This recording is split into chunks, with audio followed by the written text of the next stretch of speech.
بخند بگه حالا بخند تموم شد ای جان دیدی هیچی نبود بیا بگی مامان دیدی چه دختر قویه چی یادگاری خب بیاشم خیلی نه دیگه قابل. چطوری بود بچه ها اگه بخوام برم بزنن خوب بود نه میتونن تحمل کنن. بله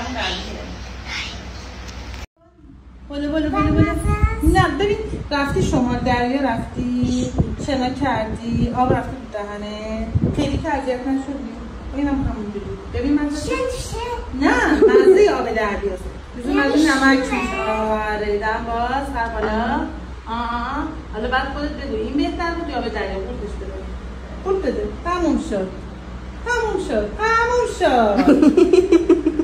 این خوشمزه تر بود یا آب دریا آب دریا شن توش ولی این شن توش نیست پایین خدای اونو منم نمیبینم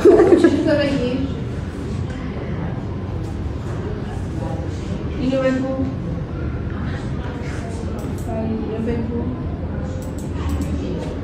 سلام بچه ها، من میخوام برم مدرسه. واکسن زدم اصلا درد نداشت. شما واکسناتون رو بذارید چون اصلا درد نداشت.